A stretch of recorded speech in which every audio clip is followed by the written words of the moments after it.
The following is a presentation of TNT Sports.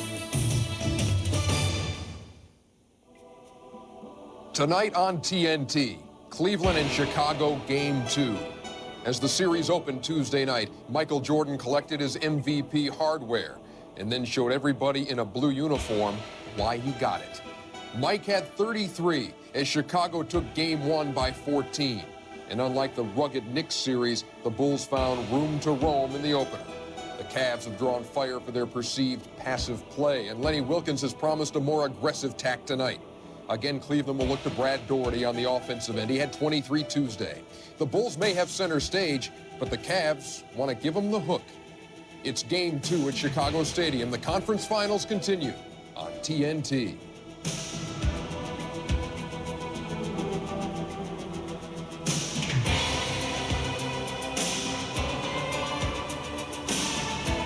And a good Thursday evening, everybody. Ernie Johnson in Atlanta, along with Dick Versace. Playoff time again, the Eastern Conference Finals, the Bulls and the Cavs. Cleveland catching a lot of guff after Game 1 being soft and that kind of thing. How different will they be tonight? Well, Ernie, when you see the rhetoric being bandied about right now, it means that the Cavaliers are going to be kind of inspired. Things like courteous but creamed Cavaliers, and they should go get a bunch of purses and chase the Bulls around. I don't think that sits too well with Lenny Wilkens and the Cleveland Cavaliers. I think we're looking for a real hotly contested game tonight. A little more aggression out of that bunch tonight. On to the coaching news. Yesterday it was Dan Issel in Denver, Rudy Tomjanovich in Houston. Now it is Ron Rothstein, the new head coach of the Detroit Pistons, guy you used to coach with. Yeah, Ronnie's a good guy, but he's stepping into a pepper pot. Dennis Rodman comes out and says, hey, I don't want to play for you. I don't want to play for the Pistons anymore. So I really believe that the true Ron Rothstein won't be appreciated till he gets players, gets them in training camp, because that's when he's at his best, when he's coaching basketball players. And tomorrow we expect to see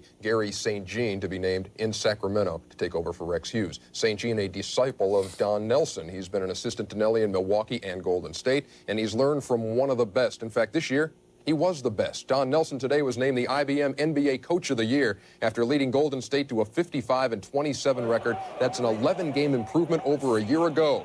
The presentation was made today in Oakland by IBM's Frank Elliott. Well, on behalf of the IBM Corporation, it's my great pleasure to present to Don Nelson the Red Auerbach Trophy as the 1991-92 IBM NBA Coach of the Year. Don, congratulations. That's for you. I feel that this award is given to the coach whose team probably overachieved more than any other this season, and I feel that ours did that. We won far more games than I or probably anybody else anticipated. So Don Nelson wins the IBM NBA Coach of the Year award for the third time in balloting by sports writers and sportscasters. And boys, they know what they're talking about. Coming up, the tip from Chicago. Dick Versace and I will be back at halftime. We're going to talk with new Lakers head coach Randy Pfund. But right now, settle in. It's Game 2 of the Cavs-Bulls series. It comes your way live from Chicago on TNT. Along with Hubie Brown, this is Bob Neal. Welcome to Chicago for Game 2 of the Eastern Conference Championship Series at Chicago Stadium. The Cleveland Cavaliers and the Chicago Bulls. The Bulls got Cleveland in game number 1 by a score of 103-88. Cleveland limited in their scoring once again, one of the higher scoring teams in the East. And it's no secret that Cleveland has struggled against Chicago in the last 17 games. They've only won 2. Let's specifically address game number 1. What went wrong for Cleveland? Well, first of all, Chicago played a perfect game. They dominated the shooting, rebounding, assists, blocks, steals, and the entire game was spent in the open floor. Now, from Cleveland's standpoint, in spite of all this, in the middle of the fourth quarter, they're only down 7, and the best foul shooting team in the league goes to the foul line and misses 4 out of 5 foul shots. Now, the game started out rocky because in the first quarter, Price and Daugherty had 6 turnovers, totally uncharacteristic for them because they're the 2 best passers. Now, this enabled Chicago to get out in the open floor and go 15 for 20 at one time. Now, also, a lot of open shots came about on the perimeter. Price had a great game, but the other 3 guards struggled. They were only 4 for 14. And also, Bob, you got to get Daugherty more than 13 shots. Now, They've been talking all week in the Chicago papers, including the Chicago Bulls, that the Cleveland Cavaliers are soft. Chicago came off that tough New York series. Let's address this. Is this a soft basketball team?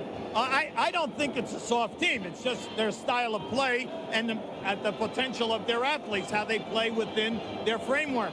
Now, you look at this ball club, they won 57 games. You can't do that in the NBA unless you have a great ball club. Also, we know, along with that, the two bully teams in the East are Detroit. They were 3-1 with Detroit. New York, 4-0. But what they must do tonight is keep Grant and Pippen off the offensive boards. Both guys combined 11 offensive rebounds, too many easy second shots. Let's talk a little bit about Pippen. Michael Jordan got his 29 shots and his 33, but Pippen was the key, I think. What about Cleveland and how they handle him? Well, this is a tough matchup, Bob. Mike Sanders is giving away too many inches. Pippen's on the offensive glass. And then when they come big with Williams, Nance is too slow to play Pippen in the open floor. Now, with the penetration of Jordan, double teaming by the big guys, the ball goes up on the boards, they're at a disadvantage. They must get guard rebounding in this series. And we also learned from Lenny Wilkins today that we may see more of John Battle in the guard rotation. In just a moment, we'll come back and meet the players and get ready for the tip-off in Game 2 of the Eastern Conference Championship Series. Along with Hubie Brown, Bob Neal from Chicago Stadium. They call it the Madhouse on Madison Street for Game 2 of the Eastern Conference Championship Series. Tonight's Jeep Eagles starting lineups, and this is how the matchups will get underway. Well, we said in Game 1 that this series will be won on the corners because Jordan, Price, and Daugherty will get their points. So far, so good. Pippen and Grant definitely dominated their foes in the first ball game. Michael Jordan had his 29 shots and 33 points. Jordan, by the way, is playing tonight with a sore throat. He was resting, even trying to nap a little bit about an hour prior to game time. However, he says he does not think that will cause any problem with his performance tonight. Michael Jordan leading all scorers in the playoffs. He's averaging 42 points a game versus the Cleveland Cavaliers in 10 prior playoff meetings prior to this series beginning. And Scottie Pippen just missed a triple-double in Game 1 by 1 assist. Brad Daugherty needs to get the ball more in the post and a little more active. Only 13 shots for Daugherty in game number 1. Cartwright and Nance will jump it at center court. 239th consecutive sellout here at Chicago Stadium. And the Cavaliers come away with it. Everybody expecting a more intense performance from the Cavs tonight. Well, Lenny Wilkins was very disappointed in the early shot selection. He did not like the lack of movement. He does not want them to stand around. Craig Ehlo gets his first one to fall. It was with 1 minute left in the game when Craig Ehlo scored his first points in game number 1.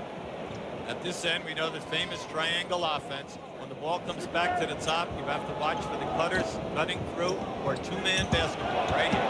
Cartwright going into the middle, not this time. It'll be Cleveland ball leading 2-0.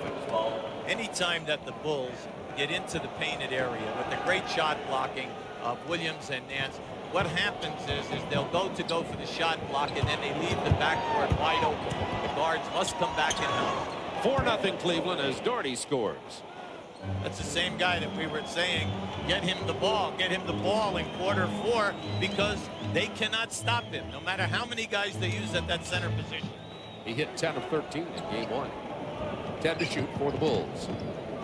Price on Paxson. Ehlo, the nightmare job of guarding Jordan. Now that play that was just run was wide open for 3 quarters for the Bulls the other night. Cartwright had to shoot it from the corner as the clock ran down. Another offensive rebound. See, that's a bad sign. They've got to get in and put their bodies on people. Grant's turnaround doesn't go. Pippen not blocked out with the rebound. He had a team high 12 the other night. Ehlo sneaks in and gets it for the Cavs, up 4-0. Chicago is 0 for 4. Offensive foul on Daugherty. Wow. Tough call. Grant definitely stepped out and put the forearm into him and knocked him off balance. The referee right here on this sideline Danny Crawford never even blew his whistle. That call was made by Garrettson down on the baseline. Ehlo makes the steal on the entry pass attempt to Michael Jordan, and the Cavs come back. They're leading 4-0. Chicago hasn't hit a field goal yet, 0 for 4. Has a back screen for Daugherty down inside. See, they're not going to double team. And if they're not going to double team, then Daugherty will get off a good percentage shot every opportunity. And he'll hit that shot more often than not. Chicago looking for their first field goal. Mark Price knocked it out of Michael's hands. Then deflected from Grant to Price. 4 on 3. Ehlo steps up, blocked by Pippen. What a play. Great play. Price cut him off. That's Mark's first foul of the ball game. Now that was an excellent foul because Price was determined not to let him get airborne, and now they'll take it on the side. Now just watch the head fake. Good, but you have to get in. Guy like Pippen and Jordan are the masters of blocking from behind. Both of them made the first team All-NBA, All-Defensive team today. Jordan from 14. Still, Chicago cannot find the basket. They are 0 for 5. It's 4-0 Cleveland with nearly 3 minutes gone in the first quarter. Now in the early going, Cleveland looks solid right now. No turnovers. They're taking their time. Nice pass. Grant with the foul on Daugherty that time. And Daugherty will go to the free throw line. Free throws were a place Cleveland had a problem the other night. They missed 7 free throws. They missed 4 out of 5 down the stretch. And Brad Daugherty was 3 of 4. Normally an excellent free throw shooter. This young man has just blossomed. We said one of the reasons is the loss of body fat. He's gone on a good diet and weightlifting. He's 11th in scoring in the playoffs. He's scored over 20 in every single playoff game to date. Getting you the rebounds. Exactly what he did during the course of the season. He is so big at 7'2" and 263. He's tough. Now Cleveland with a backcourt trap right at half court. Chicago with 15 seconds to get their offense underway. Nance did a good job fighting through that screen to open up Grant. Oh, nice fake by Paxson. For the left hand, but Nance got in there to get a piece of it. Already, they're more aggressive than they were in game 1. No question about it. Their only thing which is lacking so far is the Bulls already have 3-second shots. But as far as getting around and denying, they're doing a nice job. Timeout Chicago. It's going to be Bulls ball with 2 seconds on the shot clock as you see Cleveland disagreeing with Daryl Garrettson. By the way, our officials tonight are Daryl Garrettson, Joe Forte, and Dan Crawford. And Phil Jackson has moved his team all the way out to center of the court for his timeout. Yeah, you'd be hot also, Bob, because in the early going now, we have only played a few minutes. We have not played 4 minutes yet, and they have already been to the shot clock twice with only 2 seconds to go. So that is a good endorsement for the aggressiveness of Cleveland, not allowing them to get the early shots like they had the other evening. And the adjustments that they've made in the 2 days since game number 1 on Tuesday night. Michael Jordan over Ehlo. Ehlo was right there, but he had to throw up the shot because there was only 2 seconds on the clock when they inbounded, and Chicago is 0 for 7. Nice looking for Daugherty again. Backing in on Cartwright. A jump hook from only about 4 feet. Now, come on. He's had 4 chances. He has scored on 2, fouled on another, and another shot rimmed out on. 6 points for Daugherty. Chicago yet to score. And they're still playing him straight up. Still yet to score. Jordan back up hard. He's fouled. Will go to the line. Bob, this is a major problem. That's already their 4th offensive rebound. And you cannot do that because two easy places. Fast break and second shot. See, he's working here. Now, he's moving Cartwright out of there. How about this? Picking it up from the floor without another dribble and being able to go up and score over Cartwright 7'1", 250. Daugherty, nice talent. He's really coming into his own, leading Cleveland to 57 wins this year. It took Chicago 7 seconds short of 4 minutes to score their first points of the game, and it was a free throw off the hands of Michael Jordan. As I told you at the beginning, playing with a sore throat tonight. Michael Eichler had a beautiful game the other night, Bob. Short of 33 points, but the 7 assists. He really broke down the Cleveland defense in that first quarter into the second quarter, helping everyone get involved. 8-2, 7:54 to go in the first quarter. Cleveland off to an excellent start tonight. Price hits the three, make it 11-2 Cleveland. What a different look on this Cavaliers team here tonight. He's a tough cover. You cannot leave him, and you must make him put the ball down on the floor because he shoots it so well from there. A career over 40% three-point shooter. Now Cartwright down on the block against Nance. Excellent shot blocker. Out of the way of that shot. Price comes away with it. It's 3-on-3. Ehlo's going to pull up. Wasn't confident about what he wanted to do there. Now, good intimidation by Michael Jordan by flying at him. And he definitely did not regroup and get his legs underneath him for that shot. Chicago 0 for 9. They have yet to hit a field goal in this game. With 5 minutes gone in the first quarter. 0 for 10. And you notice, Bob, they're not getting into the paint except on second shots. Look at the speed from Daugherty. Yes. Daugherty running the floor like a James Worthy lookalike. I guess it's a North Carolina trait. It's in the water down there.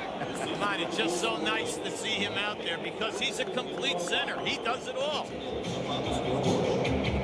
To show you the triangle offense right here that you see. Now, once this ball is passed back to the top, keep your eyes on what Cleveland is trying to do defensively. Now, right now, they want to make this catch right up in here, but they are forcing them out so far that now everything is being pushed back. Chicago 0 for 11 tonight. They have yet to hit a field goal. Hit 8 out of their first 10 shots the other night. Pippen with his second steal. The old story of someone handling the ball in the middle of the break who should not have the basketball. Jordan one-on-one. Ehlo gets the push. One thing when you play Chicago that you must definitely stop, that is Jordan and Pippen running from behind, catching up to the fast break, and then stealing passes, which we just had an opportunity to see. They never quit on a break because they're so fast getting from inline to inline. Here's another interesting story. We talk about Phil Jackson, substitute de jour. You never know who's coming off the bench. First sub of the ball game tonight, Stacey King for Bill Cartwright. Well, you know, Stacey King, believe it or not, he's only played in 6 playoff games.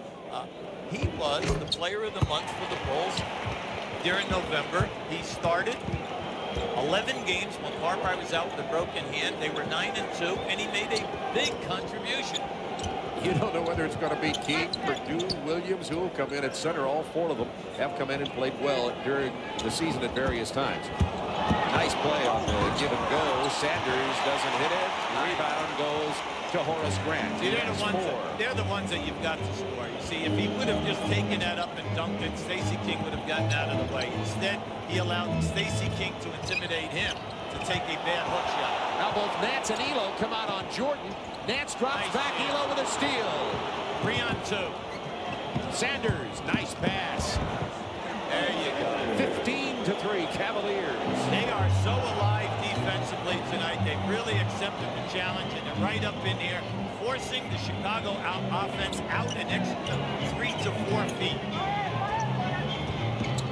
Jordan with the penetration. Sanders with a steal. It's 2-on-3 Price. Oh, he thought he had a foul. Threw up the shot, and now we got a loose ball foul against Sanders. Right instead. here, he thought he had a foul. That's why he shot the basketball, and he's telling the referee right now. Instead, they get a loose ball foul call. Now, just watch to the left of your screen as they're bringing Jordan all the way out. Jordan wants to create an advantage down inside, but nothing happens. Great defense by Ehlo. Pippen got the double team from Daugherty. That time he slides back down in on Stacey King. 8 to shoot. Paxson around Grant. Now 6. Grant long range. Airball. See, another jump shot. Nance running the floor ahead of Price. Chicago 0 for 12. Wow. Price with his second three. 18-3. Give him 4. Do you realize he was way behind the line on that one? That's the furthest point on the floor to take a 3-point shot. He didn't even hesitate. See, that's that 2-man action that we tried to show you back about 2 minutes. What they do when they reverse the ball to that side. Now, just keep an eye on Price. Now, this is just an outstanding shot because his body movement was going to the left. That is the furthest point, and he just splashed that in. That was a 2-on-2 break. The Chicago Bulls set a playoff record 19 of 19 from the free throw line. Playoff record for their club in game number 1. Pippen goes to the line here. Cleveland already in the penalty, playing much more aggressively and possibly using the fouls well. Certainly as you look at the score of 18-4 with 4:34 to go in the first quarter. They're giving Price a break right now. Terrell Brandon has done a nice job from the Boston series into this game the other night. He did a nice job in the backcourt for them. And Hot Rod Williams in for Cleveland with the rebound. Now Jordan will be all over Ehlo because Ehlo will be a primary guy handling for him now. See, this you got to explore. You must make them double team. The reversal, open man. Ends up being Nance with the penetration. Tough bucket from Larry Nance in his first hoop of the night. So you must force King to play and Chicago to double team Daugherty. That will open up people for you if you have good ball reversal. All 5 Cleveland starters have scored. The Bulls have 3 from Jordan, 1 from Pippen, and that's it. They just put Terrell Brandon down on the floor. See, he tried to cheat against that double screen and he got caught. Pippen finally gets Chicago's first field goal. It took them 8 minutes and 14 seconds to score a field goal in this ballgame. That's phenomenal. Nice. Count it. See, that will go to the line. That was a beautiful screen by Daugherty. That's what we call the old UCLA series. Made famous by John Wooden at UCLA. You pass to the right wing, and then you cut off the screen of the center. Terrell Brandon was open. King tried to help out, and what happens? Right to Daugherty, and as King recovers, he takes him off the dribble. Daugherty missing from the free throw line where Cleveland struggled the other night, missing 7, but Daugherty has 10 early. Paxson for 3. And just like that, the Bulls have 9 and 2 consecutive jump shot field goals. It's 22-9 Cleveland. 22-9 Cavaliers. John Paxson hit the 3 just before the timeout. An excellent call by Lenny, because Lenny said, hey, wait a second, Terrell, I just put you in the game to stay at home on John Paxson, and if Hodges replaces it, you stay at home with him. We do not want them shooting threes, especially uncontested threes. Where were you? Brandon, the rookie from Oregon, backing up Mark Price at the point guard position. Nance open for the jumper. And Chicago doing an imitation of Cleveland here in the second game. A little soft, a little flat. Cleveland came out on Tuesday. And all of the turnovers resulted in fast breaks going the other way. Much like Tuesday night also. Absolutely. Pippen now on Daugherty. See how quick Daugherty is here. He got in front of him. Give Brad some accolades there, right? Oh, Jordan changing directions on that shot. They still can't get it to go down. When you look at this, when you look at who's inside, they have Nance, Daugherty, and Williams inside. They just got 4-second shots. Jordan is 0 for 5 in this game. All 3 of his points coming from the line. Ehlo goes down hard. Watch the 3-second call. 3 seconds because he can't get up fast enough. Cleveland turnover, or did Chicago hit it? It's 2 seconds on the clock. Cavs roll. See, Daugherty, this isn't Boston double teaming, and it's not New Jersey. When the Bulls double team you, they cover those outlets real fast, and he's having trouble passing out of the double team. Gonna have to shoot it fast. He got it away in time. John Williams got his first bucket. It took him a long time to score the other night. Williams only 3 of 9 in game number 1. And when you're coaching and that stuff happens, you're feeling good. You're feeling good. Yeah. 2 minutes to go, first quarter. Pippen for 3. There must be a rim, a lid on the rim. See, Ehlo has the talent to get back in and help them out as a 4th rebounder, and he must get back in there. I know he's got Jordan, but when the shot goes up, get down in there and help out. 8 seconds to shoot. Williams with a reverse jam. Pass Scottie Pippen. I'll tell you, someday that young man's going to wake up and he's going to say, you know what, every time I catch a ball, I'm taking people off the dribble, and they're going to have to stop him. He one step, he's in from the corner.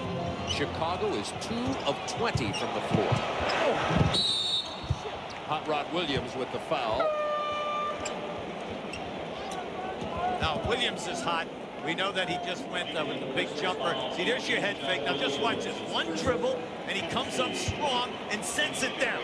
See, in the other 2 series against New Jersey and Boston, he would try to shoot it on the same side that he's coming in on, and if the defensive player was not beaten entirely, the guy would get a piece of it. That's the way to take it. Come up on the other side and send it home. B.J. Armstrong into the game for Paxson, and Cliff Livingston is checking in for Chicago's Horace Grant. So the Bulls have Jordan, Livingston, Armstrong, Stacey King, and Pippen on the floor. Trailing by 19 points. Chicago's also only 4 of 7 from the free throw line in this first quarter.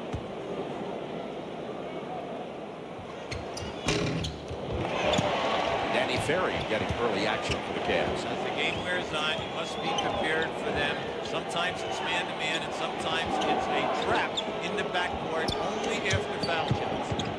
Now King is on Williams. Brandon and B.J. Armstrong matchup. 18 feet, tough shot for Brandon. Good play by Cliff Livingston. Good play. Williams stepped out big on Jordan. They'll have to move it around and set it up again. Armstrong from 17.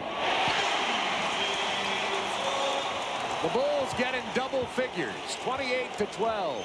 Main thing here is that you do not turn it over. You must get a good shot attempt because Bulls are in the penalty, and this way you can get to the foul line. One thing you tell post guys, when the pass is on its way to you, come and meet the ball. Please do not have your weight going backwards, and that's what happened on that. Nance was going backwards, Livingston King was the top. 10 on the shot clock for Cleveland. Now 4 seconds. Blocked away. Pippen, Jordan, Armstrong.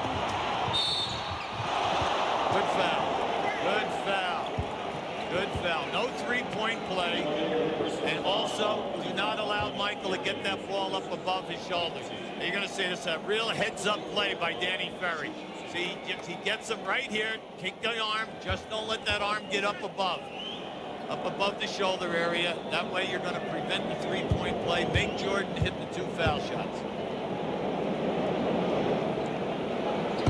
Jordan with 4 first-quarter points. Plays big in the playoffs. He has never scored less than 30 in a playoff game versus Cleveland. You know, everyone says, Craig Ehlo, can he stop him? We do not have a man on this planet who can stop him. Okay? There isn't anyone out here who can stop him. Why are they picking on Craig Ehlo? Like someone else has stopped him somewhere along the line of playoff. As though some other right? 2 guards. That's right. We all know that you need 2 people. And even then you don't stop him because he's averaging 26 shots a game in the playoffs and 10 foul shot attempts. You're not going to stop him. He's going to get his 30 every night. I think you have to have what's called a net defense against Jordan. He gets his 40, you try to get your 20, he gets a net 20. That's the defense of Jordan. 28-14 Cavs, 12.2 to go in the quarter. Mark Price fouled by Jordan as the Bulls had a foul to give. It was on Michael. Grant has not scored. Cartwright is scoreless. Paxson hit 1 3-pointer. Jordan has 5 points. They double team on Price, trying to run the clock here now, but they have to find a free guy. And it turns out to be Hot Rod Williams. And he says, it's my game tonight. I'm 3 for 3, and I'm looking pretty clean. That's the end of the first quarter. The Cavaliers have put 30 on the board and held the Bulls to 14% shooting and 14 points. The Bulls held to 14 points. Their record low for a quarter in the playoffs is 12, so they narrowly avert that. Michael Jordan has 5. By the way, Cleveland shooting 65%, only 2 turnovers. Well, the turnovers by Price and Daugherty in that first quarter in game 1 had Chicago playing confidently out in the open floor. And as we can see tonight, very few fast breaks. But Chicago already has 8 offensive rebounds. That's a bad sign. Hodges is in the ball game, and another Chicago turnover. That's 5 for the Bulls with the opening minute of play in quarter number 2. We have Scott Williams, Armstrong, Hodges, Cliff Livingston, and Pippen on the floor for Chicago. Now, Battle was right up on Hodges that time, playing right in his chest. Battle with his first action in this series. He did not play in game 1. John Battle, number 10, currently in Chicago of the Atlanta Hawks and Rutgers. Nice. Interior passing. Battle to Sanders to Hot Rod Williams, who has a quick 8. We have two teams who pass so beautifully inside the lane on most nights. We have to cover ourselves with that one, right? The Bulls with turnover number 6. Hodges has thrown it away twice. Yeah, but you see, they're doing a terrific job on that elbow. Every time that ball comes back to the top, they're looking to go to the elbow, and they are right up in there. Oh, is this Price is 3 for 3 from three-point land. It is a 21-point Cavalier lead. The building is stunned. To show you the triangle again and to bring up this point, when the ball comes back to the middle of the floor, they love to come up, and this is the elbow where the two lines meet. They've been forcing them outside and denying the pass and forcing the offense way out. Now, as that ball came around and it was reversed, Pippen was going back door. Why? Because of the defense. They're not conceding that pass. Now that's a hard foul for Offensive Cleveland. foul. They're going to call Cliff Livingston for getting his arm in there against Nance, and he will pick up the foul. See, once again, Cleveland gets a piece of that. See, all he's trying to do is protect himself because he was clubbed with the shooting hand. Someone's free here. Price has just hit 4 three-pointers in this ball game and has 12 points. I remember he makes them during the course of the year, so, you know, he shot them at 39% this year. The Bulls are stunned. Listen to this. You can hardly hear the crowd in what is the noisiest building in the NBA. It is quiet. Oh, they're just so stunned. See, what's happening, the guards are staying off of Price because they're respecting him for the quickness off the dribble. But if you notice, tonight he's not doing it. 3 shooters. The only team that can match them is Portland for making 3. Porter, Drexler, and Danny Ainge. Williams blocked Hot Rod Williams. Williams blocked Williams, and then Williams knocked it out of bounds, and the foul is on Williams. You go with that. Well, all I know is the guys in the blue are getting every break. They're getting every loose ball. They're getting every call. They're making every long shot. And if you are a Cav fan, you're kind of like smiling now, right? Especially if you're a Cav fan in Chicago the last 2 days to read about all of this belonging. Stacey King missed from about 4 feet. Daugherty almost flipped it up and in on the defensive rebound. It is 38-14 Cavs. 9:28 to go in the first half. Mark Price is fouled on the penetration. Now, you see, as he came over half court that time, B.J. Armstrong was right up on him. Now, what happened? He started to slow down just a little bit to give you an inkling that he might go with the shot. And then as you take a step towards him, he just blows by. So quick with the basketball. And when you think about reconstructive surgery, he is the only player in the history of the NBA to come back within the same year of the surgery and make the All-Star team. And he makes both free throws for 14 in this ball game. At the conclusion of tonight's game, Hubie and I will be selecting the Budweiser player of the game. And Cleveland, as if they needed it tonight, on a 12-0 run. So you have to look inside. Michael Jordan's got Battle on his back. Williams on Pippen. He goes down. The court is 6 to shoot. The court has been slipping. Ice underneath because the Blackhawks are still in the NHL playoffs. Jordan hasn't hit one tonight. 0 for 6. All of his points have come from the line. Jordan knocks it out with 22 on the shot clock. Cavs ball. Nice block out by Sanders, though. See, Pippen had to go over his back. And how about Jordan getting down there because Battle was way up in the corner. Price felt bad, and, you know, he acknowledged Battle because he gave a pass that Jordan could get his hand on.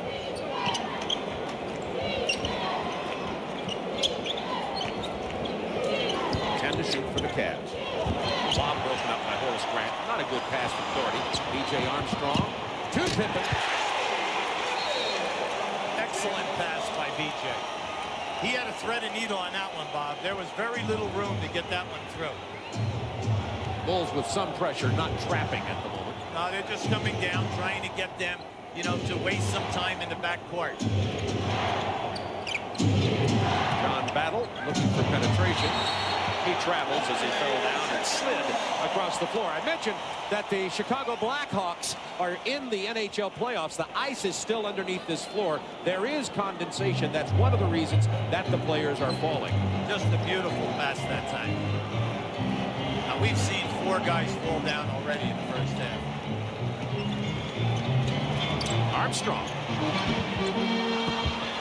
Michael Jordan's first field goal of the night. He's 1 for 7. It'll be a 3-point opportunity. The Lenny Wilkins on the other sideline is walking back and forth. He's very upset. He's bringing in Nance. Sanders and Williams are both underneath on the side. And what happens? Jordan gets right up inside here. See, Sanders fell away from Jordan. Lost them 3 points, a possible 3 here. That's 3 fouls on Williams. See, you can't be faint of heart here tonight. I mean, you've got to put a body on a guy. You're wearing a blue shirt. They're confident that they can go right over you and get every single second shot chance. They did it 15 times the other night. When they shot over 50%. Cleveland handling the trap well on this possession. 40-19 Cavaliers. Daugherty wide open. That was gorgeous. What a head fake by Price as he split the double team. Daugherty has 12 points. Price 14. Grant is yet to score for Chicago. Mark Price looking for the penetration. Fouled by Armstrong.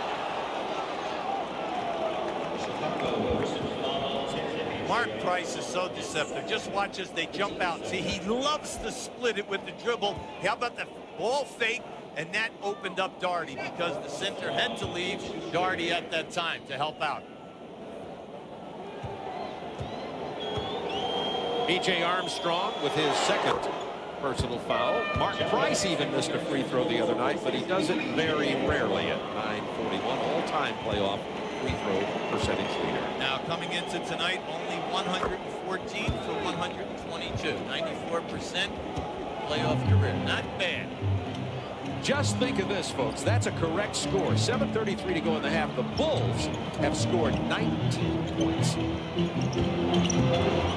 Jordan can't get that one to fall. Battle comes away with it. It's a 4-on-2 if he makes the pass. The no look to Sanders. Back to Nance, who draws the foul. Just by changing direction with that pass, the defense had to recover and honor, and then you come back with the next pass. 2 on Jordan now. That was the 3rd team foul against Chicago. 2 team fouls on the Cavaliers. That's why you always try to tell players, will you please pass the ball up ahead when the guy is open. That forces the defense to make a decision. You'll always get the pass back if you free up. Now Ehlo in for Sanders, so we have Price and Battle on the floor at the guard positions, and Ehlo comes in at that swing position he plays sometimes as the number 3 man. Well, back 3 years ago when they won 57 games also, Craig Ehlo played an awful lot of small forward, and he's matched up with Michael Jordan at that position now because Paxson and Hodges are both in there looking for threes. Daugherty stepped out and left King open. He couldn't get the layup. You know he's going to try to finish. It'll be Cavs ball. 18 seconds on the shot clock. Timeout on the floor with 6:55 to go in the half. The Bulls have been held to 19 points. Cleveland shooting 68% so far. Here's one of the reasons. Look at this shot from Daugherty. Now we're going to give you another look. Now watch how Price splits the double team. Now as he fakes the shot, the drop-off pass down to Daugherty as his man tries to help. It's just been beautiful ball movement. That's what Lenny said. Look, he said we might not have been very aggressive the other night, but one of the reasons was also is that we went to too many pick and rolls and also strictly post-up. We did not move the basketball. We were standing around too much, and it forced too many turnovers for him the other night. Tonight, everything is being spread out, but this guy right here, by hitting the threes and splitting all the double teams, has opened everything up by himself. Perdue is in the game, and Daugherty pushed off Perdue to get that pass from Price. We'll see if Perdue can do a little bit better job than Stacey King. Now just keep an eye on it there. See, as he's going for it, he hit him back with his left hand. See, if he just would have kept the forearm out there, it was fine. Jordan, now remember, is running now as the second guard. Pippen backing in here, splitting in and getting the footer to go. So you know that Chicago's going to make a run. The building's going to go nuts. They're only down 25. You know, you still have a whole second half to go. They're a dangerous defensive team. The big thing now for Cleveland, you've got to stay with what has been good for you. Got a Chicago foul on the drive. It's on Michael Jordan, and that's his third personal foul, by the way, as Battle goes out the game and Sanders comes back in. 3 fouls on Michael Jordan, 3 fouls on Hot Rod Williams. They were late. They were late with that substitution. See, Hodges is coming for him. See, the spacing right now is bad. See, they're double teaming, and 2 Cleveland guys are running to the same area, and 1 Chicago guy is playing. Price just missed his 5th attempt for 5 3-pointers. He has 4. Grant slipped inside. Well, Nance gambled. See, Nance gambled to try to help out over here on Michael Jordan, and it cost them. Lenny very quickly, timeout. We have to stop that. No gambling. We don't want them to come back. Our 36th playoff telecast on TNT in 29 days. Tomorrow night we'll have the 3rd game in this series as the Blazers and Porters are playing a tune on the Jazz. They're up 2-0 as that series moves to Salt Lake City, and game 37 in 30 days on TNT. That's a record number of telecasts during the playoffs, and we're happy that we had the extended series and the scheduling opportunities to bring you this playoff story on TNT this 1992 playoff season. When you're on the road, you must understand that clock and the foul situation. Cleveland will be shooting the penalty on the next foul, so you've got to take advantage of it. 3 to shoot. Perdue with a rebound. Pippen running.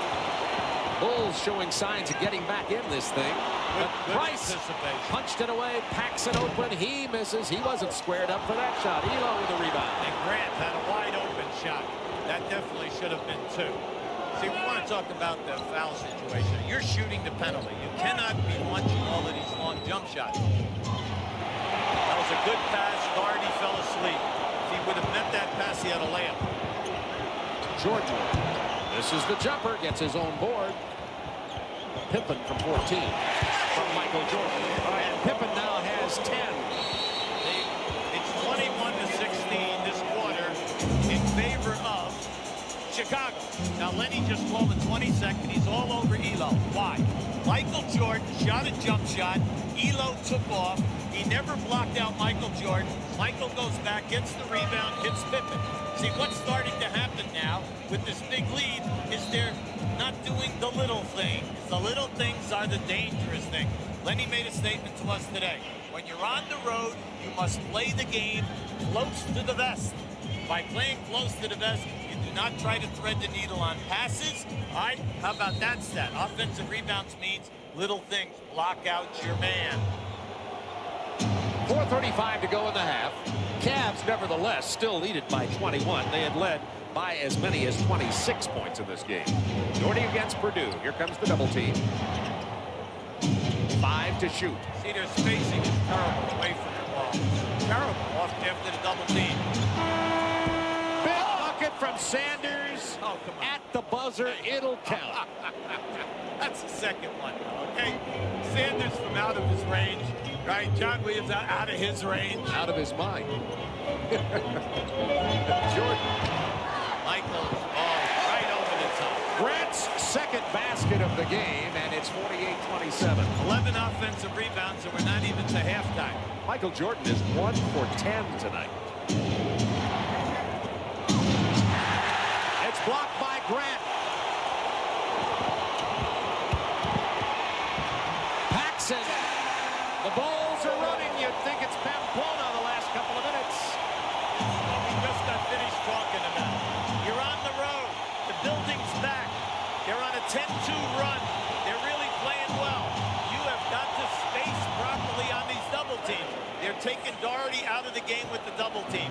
So if he passes diagonally, you guys have got to be more than 15 feet apart. Nance has 8 points. Perdue pick from Jordan. As you know, this guy right here is going to get going. See, the bench is going nuts.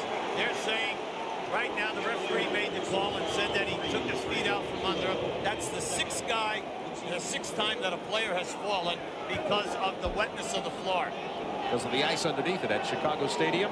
239th consecutive sellout. Game 2 Eastern Conference Championship Series. The Cavs came here tonight loaded. 50-29 they're leading. 3:06 to go in the first half. They held the Bulls to 14 first quarter points. Now the Cavs have only committed 3 fouls in the quarter. Jordan 1 for 10 from the floor. Punched away by Ehlo. Plenty of time. 10 seconds. You can see that Michael is determined to get something underway. He falls down again. Time after time, particularly on that end of the floor, the players are going down. Condensation from the ice. Absolutely. And Darryl Garrison is pointing at the floor because Michael Jordan said to him, I got fouled. He said it was the floor. Oh, how about that? Little dipsy-do. Came back with the left hand that time. 46 out of 8. Pippen knifes inside. Missed the layup. Grant the follow.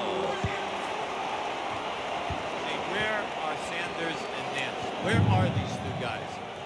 See, they're looking around and they're contented. Now that is their 12th offensive rebound and they keep scoring. Daugherty slipped inside of Grant. He was fouled as Perdue came over for the block. See, by going to Daugherty, no way can Perdue play him anytime that he puts the ball down on the floor. Keep an eye on Michael as Michael makes a quick move here. First of all, Ehlo knocks it away. The shot clock gets down to 10. Now, as Michael crosses over, you're going to see he makes a move, and he slips right there. But that's been going on all night. Grant called for the foul, his second of the ball game, as Daugherty has 15 points, 2:09 to go in the half. Cavaliers held only 89 points in game number 1. They've already scored 54 in this ball game. When you start series, you get beat by 1 or 40. It doesn't make a bit of difference. You're only down 1-0. So when you're down, Nance right in the face of Grant. once again, Ehlo. That's the 3rd time he has knocked the ball away from Michael Jordan in this half. Daugherty into the paint, missed the jump hook. Another steal by Ehlo. He hit that one from the rear. See if they... Price Big. has 18. People are going crazy. Phil Jackson is going. But give Ehlo credit. Ehlo is getting his hands. That's his 4th steal. Foul on Sanders. Derisive cheers and jeers from the crowd. But that's okay because they take it on the side. The next foul will be the penalty. Coming up at halftime, the Prudential halftime reporter Ernie Johnson in our Atlanta studios, joined by Dick Versace. Look at the coaching carousel. Laker head coach Randy Pfund joins us live from Los Angeles. They have Sanders on Jordan, Ehlo on Pippen. Jordan has just had a defensive nightmare tonight. Somebody's been in his face all night long. Michael is 2 for 11, and it's the Cavs by 23. We don't have to make any apologies, but he did receive medication when he arrived here tonight. He did go for a nap for 30 minutes, and you can see he's definitely way off on his shooting. Has a sore throat, they said. Pippen comes away with a steal as Ehlo got careless. It is Chicago ball with 44.3 to go. And a technical on Pippen. See, Pippen is, he wants it at the other end, see? Now, Phil Jackson has got to be careful here now so that they do not get another technical.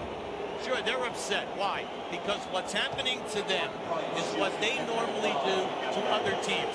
They pick your pocket from behind or on a double team. Cavaliers with 57 first half points. I want to know if Mark Price has done anything negative in this half. Maybe he shot that 5th three a little too far out. Yeah, maybe. A slight miss on his 5th three-point attempt. Hit 4 out of 4 to start. Jordan, his jumper's definitely off tonight. Pippen missed the jam. That's how it's been going for the Bulls. The The crowd's buzzing. They just can't get over it. You know, they got another second shot, and Pippen was definitely fouled. Okay, he was. And he just looked at Daryl Garrison. He wanted the call, but they're not going to get the call. Everything's been going against them. There is a 4-second difference here now on the clock. Perdue with a hold on Price with 8.5 to go. And Price goes to the line as that was the penalty foul for Chicago. Bill Cartwright, you speaking of absent. Bill Cartwright has no points in the game, and the man he started out matched up against at the beginning, Daugherty, has 16. Yeah, but Cartwright has not played at all in the second quarter. Not at all. Now, Lenny really had a tough time with Mark Price, feeding him back this year. During the course of the season, you know, people forget, they think Price played a lot of minutes. Price only played 29 minutes a game during this 82-game schedule. They fed him back 15 minutes, then 20 minutes, then 25. Lenny had to baby him to build his strength. And even now, he says he still gets tired. Why? Because here, he's averaging 36 minutes a game. And he still gets, at the end of the game, tired legs for the long shots. Already 21 points, 5 assists in this game for Mark Price. Cavs with a point explosion in the first half. Jordan misses another shot at the buzzer. It's symbolic and fitting ending to this first half for the frustration suffered by the Chicago Bulls as they have been clobbered by the Cavaliers, 59-33.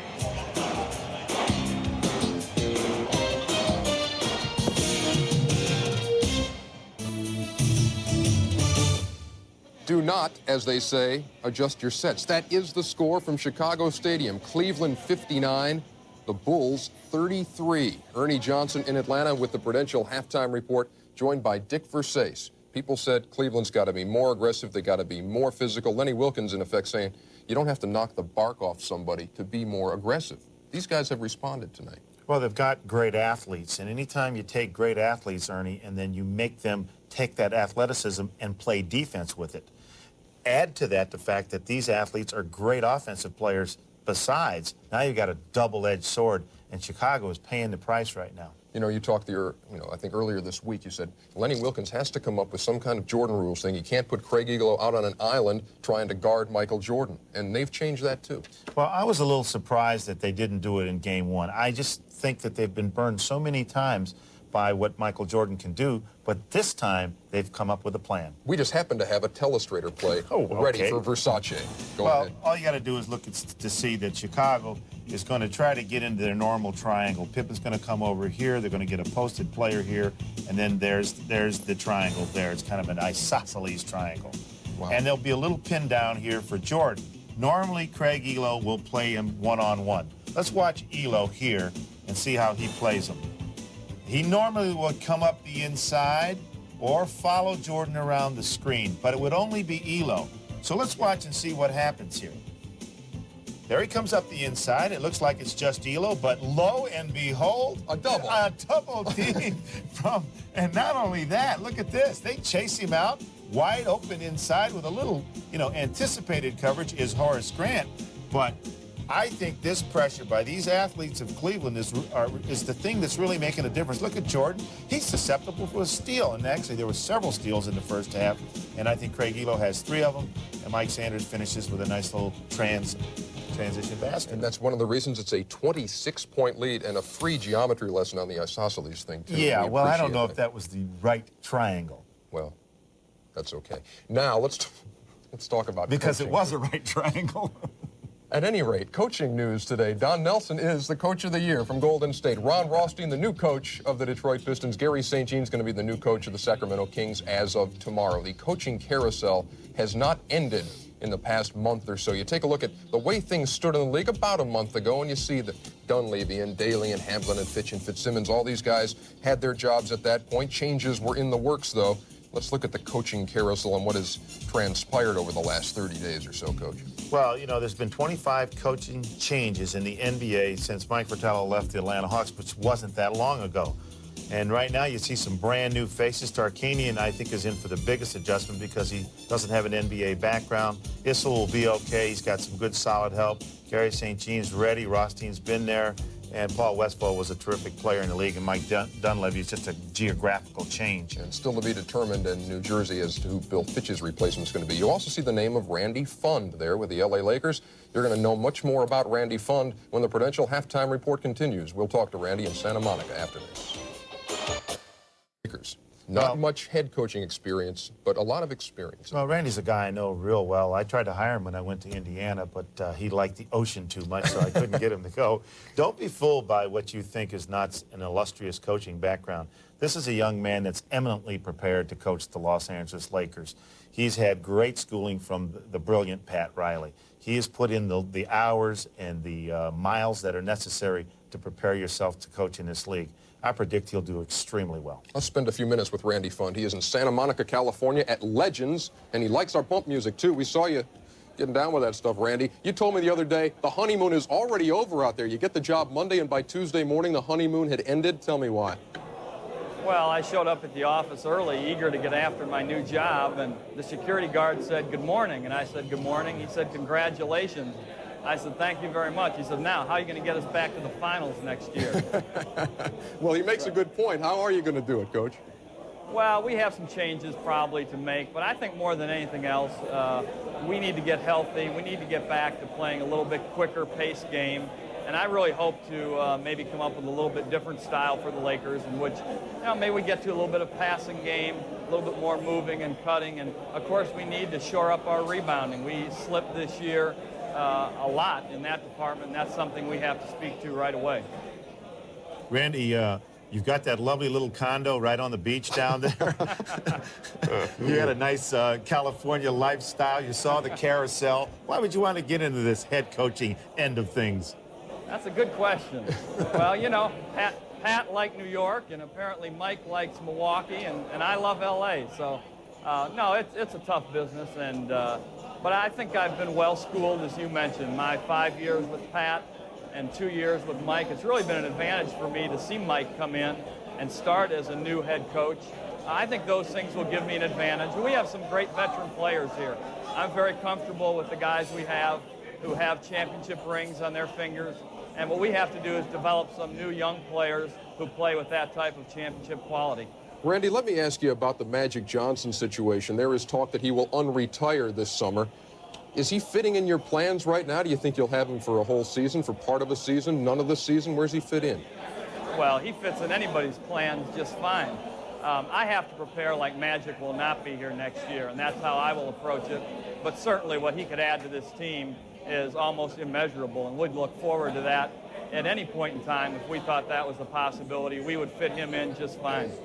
Randy, you've always been involved in all the X's and O's and that end of the game.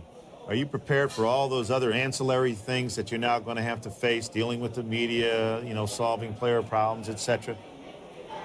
Well, I think that's what head coaching is about, really, is handling those delicate things which you have to do. And I think if you have a feel for the game, have an instinct, and get along with your players, I think that can be done, and that's what I would hope to do. Randy Pfund, we want to thank you so much for taking the time out of your schedule to join us tonight. Good luck in L.A. All right, gentlemen. Thank you very much. Randy Pfund joining us from Santa Monica, California at Legends, happening place tonight out in Santa Monica. Remember, later tonight on TNT, it is Inside the NBA. Fred Hickman is your host. Doc Rivers along with him again. They're going to be talking to Terry Porter. That guy has had an incredible playoff season. And tomorrow night, it's our final telecast of the playoffs. And you thought Carson was the only one signing off. Blazers and Jazz tomorrow night at 8 on TNT. The Cavaliers with a 59-33 lead over the Bulls at halftime here, and two more pieces of bad news for the Chicago Bulls. One is Michael Jordan continues to feel under the weather. He had a sore throat before tonight's ball game, tried to sleep it off, so to speak, and they gave him some medication for it. Is still feeling bad, running a little bit of a fever, I understand. And just a moment ago, we learned that Bill Cartwright will not be playing in the entire second half because he strained his back. Yeah, it's been a tough half for them. We want to show you all the stats right now quickly. Chicago struggling 28%. Price and has 21. Jordan and Pippen are 6 for 24 between them, 25%. and it's just a nightmare for them. The thing which is keeping them in the game are their second shots. They have 13 second shots for 15 points. Now, at the other end, Cleveland does not have a second shot, but when you shoot 64%, you don't need any. You know what I mean? Especially when you make 4 threes. King starting the second half for Cartwright over Daugherty. Daugherty commits a foul. It'll be Brad's third.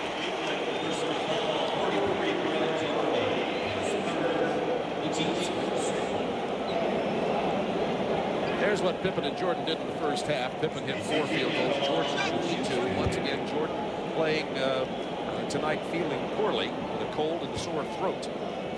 Stacey King playing for Cartwright out the rest of the game with a strained back. We don't know any details on how that happened or when. But the center matchups, Daugherty 16 points and 5 rebounds. Cartwright, Perdue, King, and Williams, no points, 1 rebound in the first half. Now, we want to bring out that point about King. He starts anytime that Cartwright cannot play.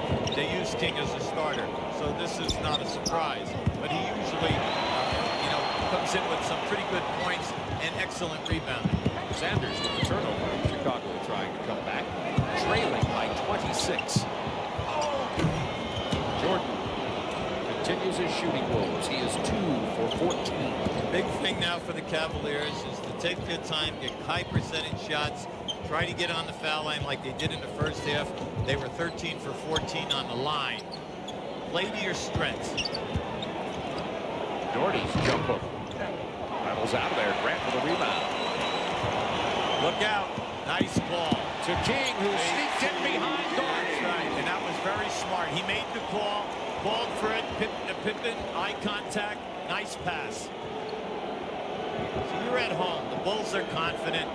So many NBA teams have come back during the course of the year a number of times down to 325. If you're a good team, it's happened to you maybe 4 or 5 times during the course of the year. Here's another steal. With the steal, Daugherty hits the floor. Now, if King will hustle, they got an advantage. Paxson with a big miss there. A bad miss, I might say. It'll be Chicago ball. Oh, that was off of Grant. See, they all made the call, and it was really a hit off of Grant when the 2 players collided. Nevertheless, Chicago has the ball. Jordan penetrating. His 3rd field goal of the game.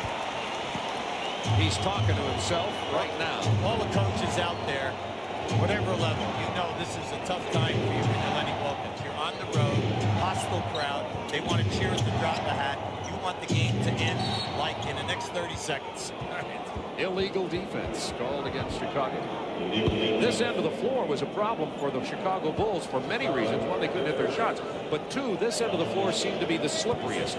We reported to you that the ice is still here at Chicago Stadium, but the Blackhawks are in the Stanley Cup playoffs.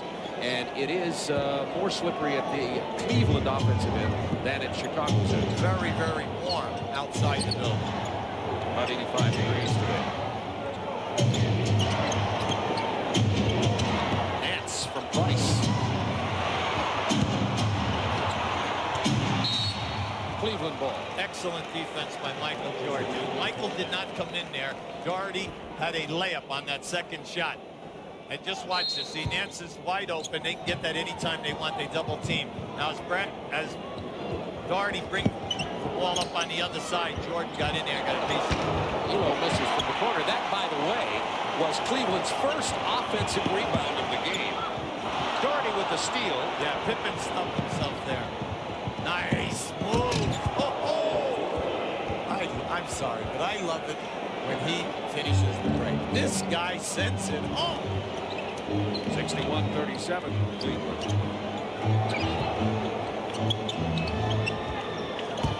Stacey King gets in the middle. Nice move by King. So you can't be passive on him.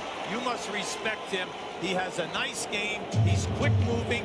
Naturally, he has quicker feet than Daugherty. He's going to be a problem for him to handle down inside. 4 points for Stacey King.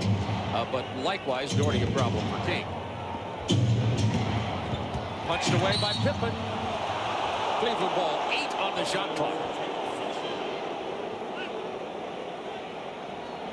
I'm going to show you. See, Pippen just stubbed himself right there. He was distracted as the player went through. Now, this is a beautiful move. See, that's a smart point guard, knowing that his center was coming down. Pippen punched it away, but Dan Crawford with the Cavaliers ball.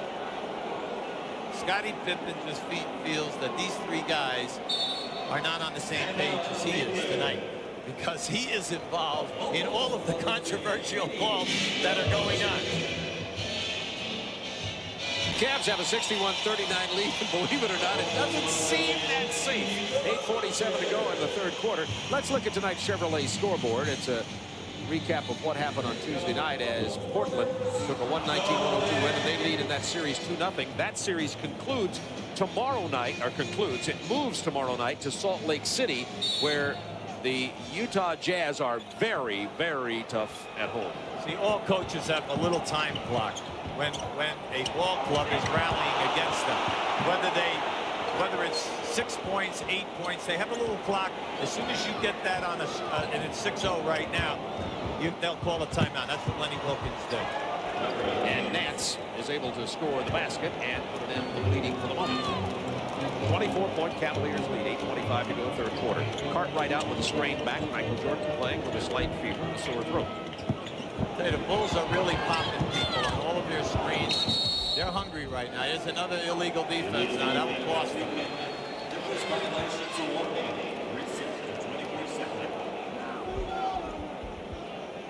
Lenny Wilkins' suit looks pretty nice to me.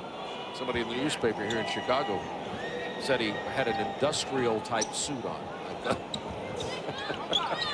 Never have seen a suit score a basket. A sport coat, no, or a foul shot, by the way, either. Yeah. King hard to the hoop. Big block from Nance. Price is running. Great move. Paxson grabbed it. Ooh, was that nice. Price in the open floor handles so beautifully, and he almost got past. Now, watch the block coming right in here. Now, this timed beautifully that time by Nance, the leading shot blocking forward that we have in the league this year. Phil Jackson came all the way out to half court to talk to Dan Crawford. Price hasn't missed from the line tonight. Price had a beautiful first half. 21 points, 5 for 7 from the field, 7 for 7 from the line, 4 for 5 from threes, and really distributed the basketball. 5 assists. And he couldn't make the Olympic team. Oh, look, trying to make the Olympic team is tough. Come on. Team? Just think about it. Grant to King, who's open from 14 feet. Hesitated on the shot and didn't get it. It won't be long before Phil Jackson will make a decision to make a change at center. You can almost count on that. It's a good move that time. They didn't have it. They didn't want to force it. Take it out, run some clock. He almost slipped. He almost slipped. It's slippery down here from the condensation. 5 to shoot. Price, a tough one from 19. Got his own offensive rebound. That's 2 in this series, in this quarter for Mark Price. Jordan with his 4th foul.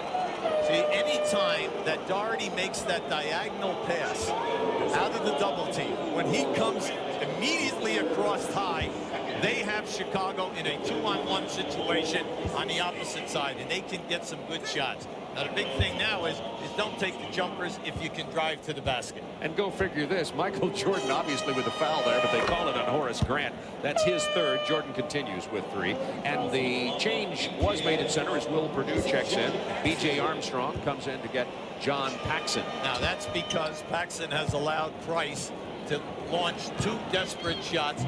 Paxson did not block him out. Price went right in and received both rebounds.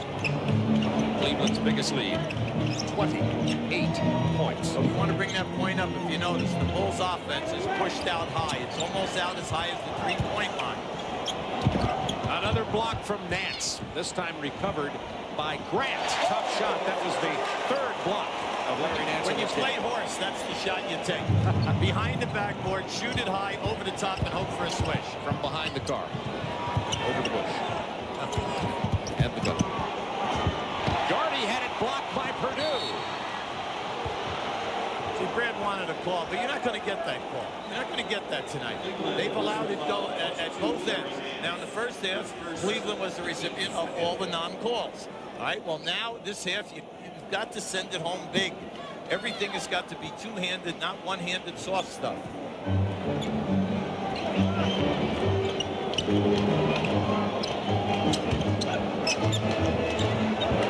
Isolated with a nice bounce pass to Michael Jordan. See, that's a forward screen down on the guard on the post. So when it comes in from the triangle, the forward who's cutting through isn't looking for a pass. He's going down and pinning Michael Jordan's man. Nance open on the baseline. Grant didn't get to him. Jordan gets the rebound. Had a feeling Jordan was going to take this one all the way in. That's Michael Jordan's 6th offensive rebound of this game. He's 5 of 17 from the floor. Chicago has scored 6 straight. Until then, Price found Ehlo. Somebody lost him. And see, that's what the beauty of having a good distributor of the ball. When they double team and gamble, you just take it into the lane. You run without the ball to the basket. You'll get the pass. Nance with his 4th block. Perdue with a loose ball. They're looking, Daryl Gerritsen looking up at the shot clock. See if they want to reset it. 5:26 to go in the 3rd quarter. 69-45 Cavs. See, Nance is really starting to come to life. Watch how he picks this one off. Just beautifully. Now, for the year, Nance was the 3rd leading shot blocker in this league. Williams was the 11th. So as a pair, no one else in the league had 2 guys of that quality. They reset the shot clock to 21 seconds. Nance with 4 blocks in this ballgame. Had 6 against New Jersey in the opening playoff game for Cleveland. Hot Rod Williams sitting on the side trying to get into the Cavaliers at their next opportunity.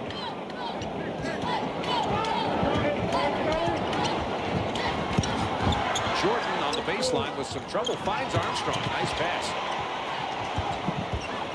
Of course, Grant couldn't get it to go right underneath the hoop. That's the 3rd shot underneath the basket that Grant has allowed to slip out of his hand. Price, speaking of slipping, goes to the floor. Perdue came away with it. Ehlo fouls Armstrong. A terrific hustle by Price. A great move by Perdue in picking up the ball and getting rid of it. 3 fouls on Ehlo. Now just watch. As Price loses it, you think Armstrong, a nice move by Price, but now here Perdue not only gets it, but gets rid of it right to Armstrong. A little pop-up. That'll be on the 1-900 call Will number tomorrow, I'm sure. Price goes out with 23 points, 7 assists, and Terrell Brandon in for the Cavaliers. Bulls showing a sign of making a mini run here. This is hectic. It's almost chaotic. Scrambling. Yeah, everyone's scrambling. Nothing. There's a lot of action, but nothing is happening. No one's being rewarded with scores. Pippen to Jordan. Continues his shooting troubles. Grant rattled it home. Perdue wisely kept his hands off that. That's Grant's 7th offensive rebound. He had 7 in game 1, 7 again. And right now, Williams has got to start paying attention to him and keep him off the glass. Perdue had to commit the foul. Hold it, they don't call the foul. They say that Williams just missed the dunk attempt, turned the ball over and give it to Chicago. They can't believe they had a better angle right there than we did. Let's see if he gets it. No, he missed it. He missed it. See, that's that one-handed stuff. See, if you send it up there with 2 hands, you're going to get fouled. Pippen missed the 3. Scottie Pippen looking tentative on that shot. See, but they've been very conservative tonight, Bob. They're not pushing the ball hard, trying to get, you know, a 3-on-2 or a 4-on-3. If it's not there early, they just take it up and run the offense. Double team. See, that's the one that's open that right means there. Nance open back to Daugherty. Nice. See, that's a diagonal pass. See, Nance is open at the elbow every single time. You hit him, he's got to make a decision. The smart decision, put it down and charge the basket. Timeout on the floor. Daugherty has 20 points with 9 rebounds, and the Cavaliers 71-47. Show you what we mean by the double teaming. Now on the pass into Daugherty, watch Grant come on the baseline. See, he's coming in here. Now there's your trap. Now right away, Nance will move to the elbow right there. And you see Williams down here, putting the pressure on the defensive man, 2 against 1.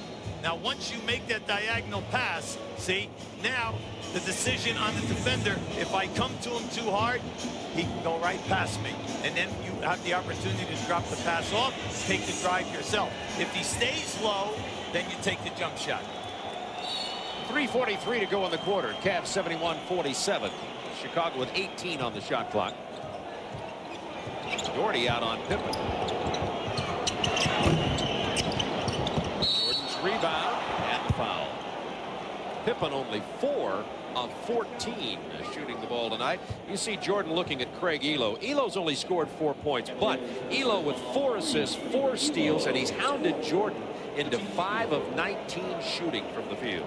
You see, he's got to get in and contest Michael a little better now, Bob, because that's Michael's 7th offensive rebound. So Ehlo's 4th personal.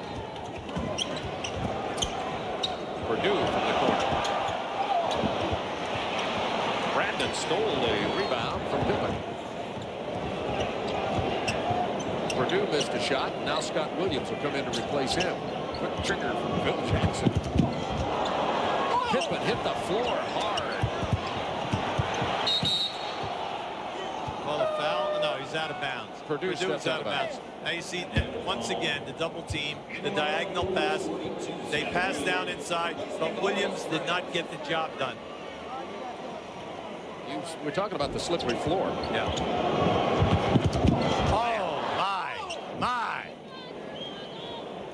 That had to hurt, as they say in wrestling. Any player who's ever played on slippery floor knows what a disaster this is. Especially at playoff time to have this kind of condition. Oh, you can't Jordan to Williams, he missed it, but he's looking to take it back up. And then a turnover. It away to Brad Daugherty. Here is Brandon looking for Ehlo down on the baseline. Williams, unfortunately, 2 mistakes. Missed the layup, compounded, turnover. And to Daugherty over Williams and Perdue. See, every player in high school and college should be made to learn to jump up. If you notice, he's played perfectly. He just negates it with a little jump up.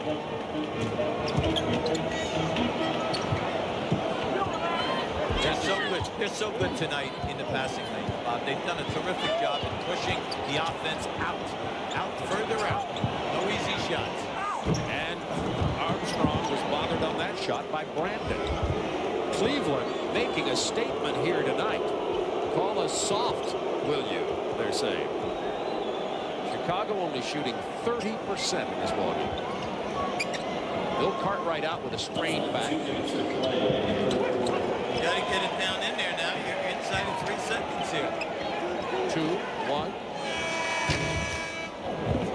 That would have counted. Perdue comes away with it to Armstrong.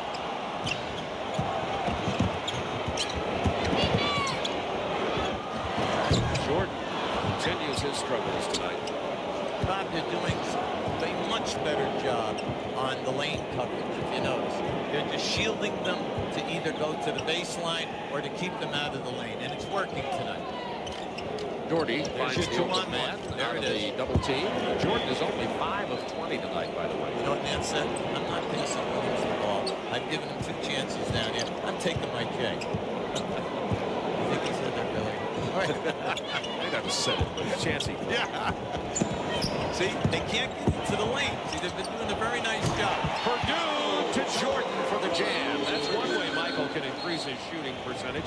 Only 6 field goals in this game. Jordan does have 18 points. Craig Hodges and Mike Sanders will be into the ball game for Chicago and Cleveland respectively in just a moment.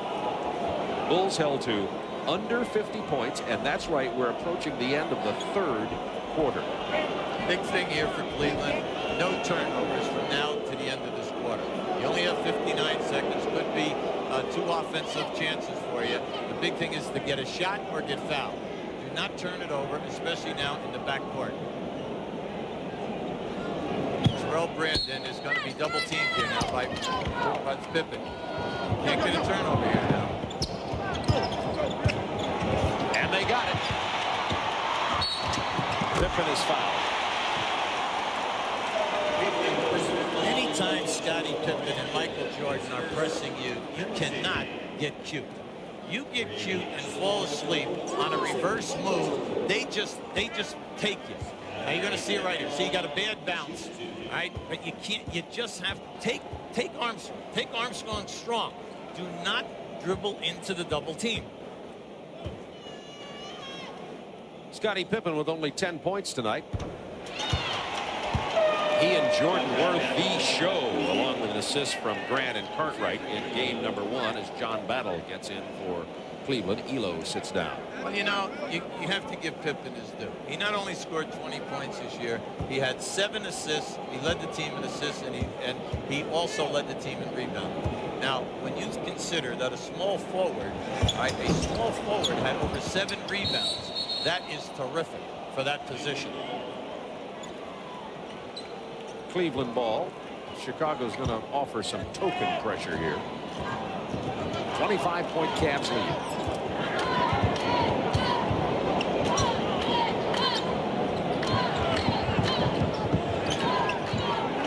To shoot.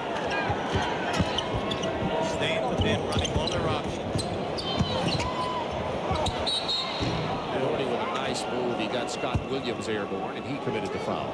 What I like about Daugherty is he always checks the clock. He did it on a possession about 3 possessions ago. He just has that knack, and that's what he did there. He exhausted 2 defenders.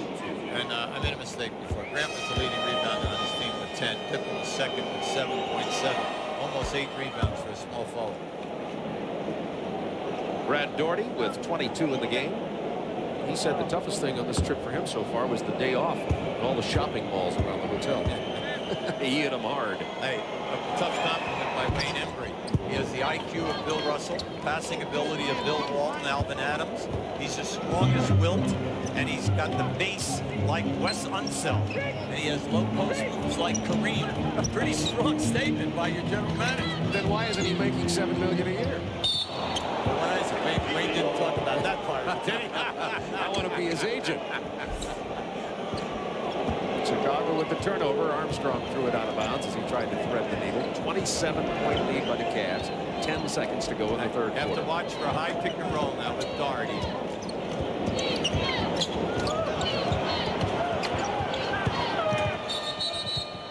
Brandon couldn't get it away. 77-50 at the end of 3. A 17-point quarter for Chicago.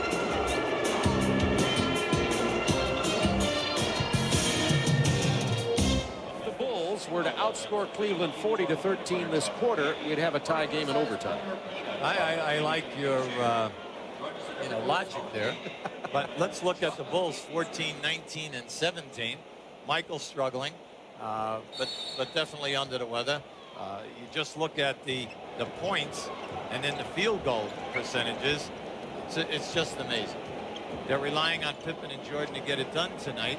But remember, the Bulls, as much as they talk about this offense, still only had 3 guys average double figures during the year and 3 guys average double figures in the playoffs. 5 to shoot. Williams on the drive throws it out of bounds. It was knocked out by Chicago with 2 on the clock. Everyone is having difficulty dribbling the ball right now. Nothing but a buzz here in Chicago Stadium. Normally, it's a very loud roar. Daugherty got the shot up. Sanders rebounded. And Daugherty tipped it in. Left-handed. Beautiful. Beautiful move. Now they're going basically with their second unit right now. Big thing for the Cavs. Now you must pay attention. No one can fall asleep. Second unit. You've got to take advantage of these guys. Scott Williams misses the jumper. Loose ball foul on Chicago. Well, Livingston over the back that time. See, this group, they hustle. This group that's out on the floor. Perdue, Livingston, and Williams are excellent offensive rebounders. So when that shot goes up, Cleveland's got to take care of the board. Just block out, no second shots. 29-point lead for the Cavs. See, with this group out there, 2 scorers basically are Battle and Daugherty. And also Terrell Brandon.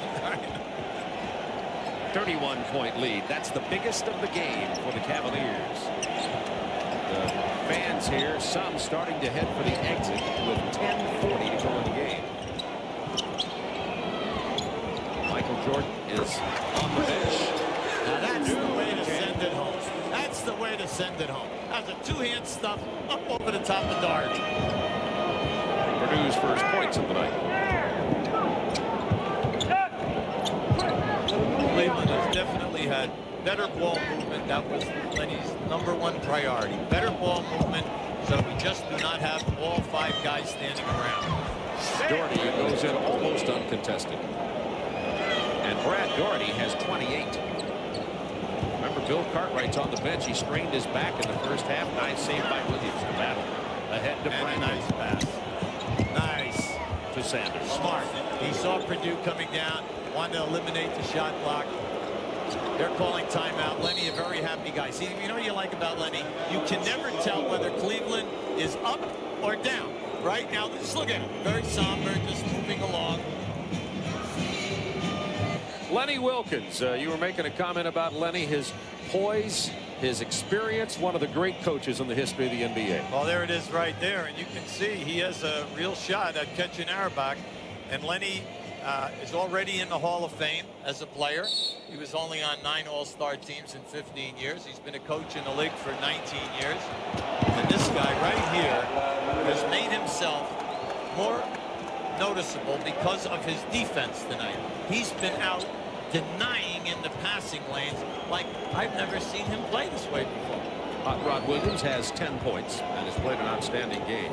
B.J. Armstrong drops the jump shot. 9:21 to go in this ball game. It would be a miracle to see Chicago come back, and you simply don't feel it. Jordan playing with a fever tonight, not feeling well. He was even resting right prior to tip-off. See, a thing that you learn when you go from one series to another, especially when you're on the road, is some of the sets and plays do not work that you used in maybe your first 2 series. And I think that's what happened also in game 1 here. It kind of shook them up to turn the ball over as many times as they did in that first quarter, and it started track meet going to Chicago's offensive end of the floor. But now you can see they're more under control tonight. They're taking their time. They're really working their offense, milking the clock. And I do think that Daugherty tonight will get more than 13 shots. 6 points for Armstrong, and he'll have an opportunity for 7. Tomorrow night, we'll conclude TNT's coverage of the 1992 playoffs with the Blazers at the Delta Center in Salt Lake City. Blazers with a 2-0 lead in that series, but we can pretty well count on a very good performance from Utah when they get back home. Isn't it interesting how Porter had a great game, 41 points. Drexler gets 36, 12 rebounds, 6 steals, 6 assists, 3 blocks, and he hardly gets any mention in any article across the country. Just routine. 89-57 Cavs, 8:39 to go in this ball game. That foul was on B.J. Armstrong. Mark Price came in and just exploded in the first half. He spent a lot of time on the bench here in the second half, resting. Brandon is playing for him. Price has 23 points.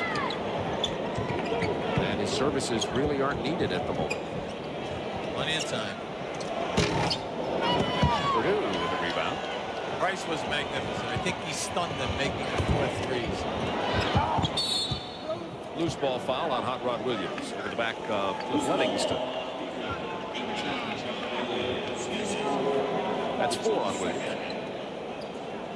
With the intensity we've seen in the playoffs so far, this is my 7th Chicago Bulls playoff telecast, and I don't know who these guys are on the floor tonight. I mean, you got to give Cleveland all the credit. They really came out, set the pace, stunned them with their perimeter shooting, did a good job of ball movement and no turnovers. Ferry with the rebound and the turnover. The Bulls came out of this game tonight talking about what happened. Missed their first 13 attempts from the floor, and it took 8 minutes and 14 seconds for their first field goal. If they didn't have the 13-second shots for 15 points at halftime, it almost would have been a shutout. Fairly close. They continue to get them to miss the open shots, but they keep making the second shot. Nice pass, Perdue down to Hodges. He couldn't hit it, but Jordan tipped it in. Cavs by 30.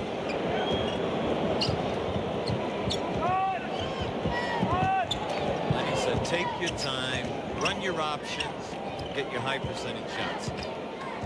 Let's go one. Nice. Ferry with the rebound. Good pass out of the trap. And Brandon setting it up now. Cleveland playing with a great deal of confidence as they know their 30-point lead is not going to go away, and they're going to get would be one-on-one when they head back into Cleveland. Battle over Perdue. Jordan with the rebound.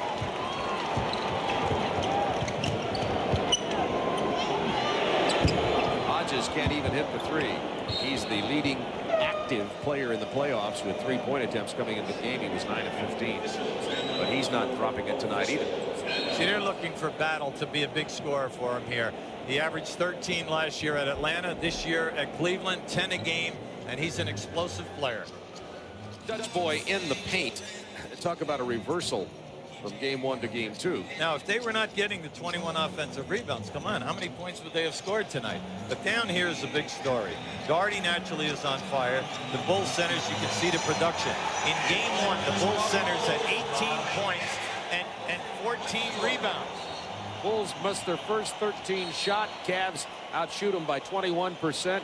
Daugherty and Price were explosive, particularly in the first half. Jordan and Pippen have struggled all night long. Once again, not to belabor it, but Michael Jordan playing with a sore throat and a fever.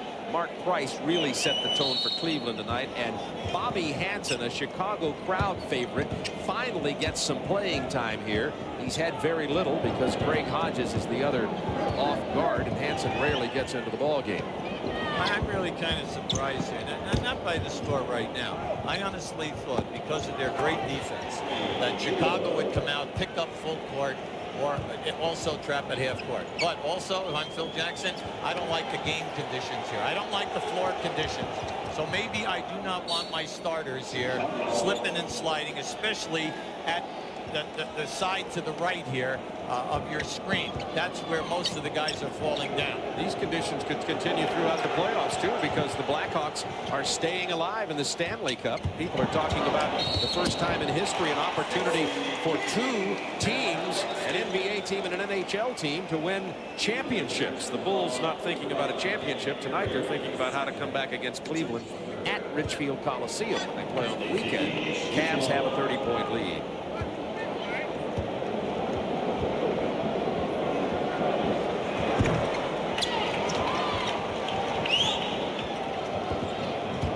Token pressure from the Bulls. John Battle from Williams. Now Cleveland finding themselves open for shots as they spread the floor. The Bulls are scrambling. We've got 6 minutes of garbage time coming up here. Bobby Hansen missing, Williams rebounding. I think the Bulls may have been lulled a little bit by the lack of effort and intensity from Cleveland in game 1. The Bulls were talking about how nice it was to play basketball and not worry about the intense physical game that they got from New York, and how it was great to play against guys who helped them up off the floor. Cleveland changed that attitude and changed their intensity. And now the Bulls are staring at the wrong end of a 33-point deficit. It isn't like they came out and knocked them around, because if they did, we would not see 21 offensive rebounds. But what they've done is they've played the passing lane, and they denied the flash posting, which is a main part of their offense when they reverse that basketball. They extended the lanes, and they kept them outside of the paint. Bobby Hansen from Stacey King. Amazing the number of empty seats here in Chicago Stadium. People heading out of here already. They started leaving with about 11 minutes to go in this quarter. Livingston with the block, but first the foul. Now, last year, James, who's going to the foul line right now, had an awful lot of playing time. They played him at the small forward position. He's an excellent 3-point shooter, and he really received an awful lot of minutes. But this year, when Mike Sanders was picked up, Sanders played with Cleveland in '89, became a free agent, moved over to Indiana, and then was waived this year. When Cleveland picked him up, then no one else gets minutes at that position other than Hot Rod Williams when he comes into the ballgame. And Sanders does a good job. Lenny said he's a perfect subordinate type of a player. He plays good defense. He runs the floor. He can end the fast break for us, and we don't have to worry because he's a solid defender. Stacey King misses, but is fouled. Coming up after this ball game, inside the NBA, Doc Rivers will join Fred Hickman. They'll have scores and highlights from tonight's action. That's coming up next on TNT right after this game is over. 4 minutes 55 seconds remain in the blowout here. The Cavaliers hammering Chicago. Up until tonight's game, the Cavaliers had beaten Chicago only 2 times in 17 games. Once when Jordan didn't play, and the other game by only 1 point. That's a big stat right there. Now, Stacey King, he's had an interesting year. A guy only plays 16 minutes a game. He shoots 57%. He gave them 7 points a game, with the second unit all year long. They jerked around his time up and down because they were playing Perdue there and also Williams. This young guy right here who shot that shot. He's got a nice career ahead of him. He's blazingly quick with the basketball. Hodges can't find the range at all tonight.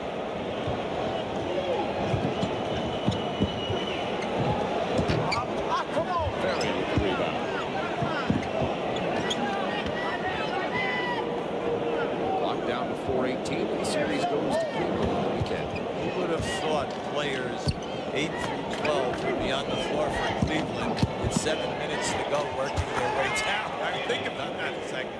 Danny Ferry has 4 points. Livingston inside to King, tipped away by Brandon. Battle with the ball, and Cleveland on the break. James is fouled by Livingston. Henry James.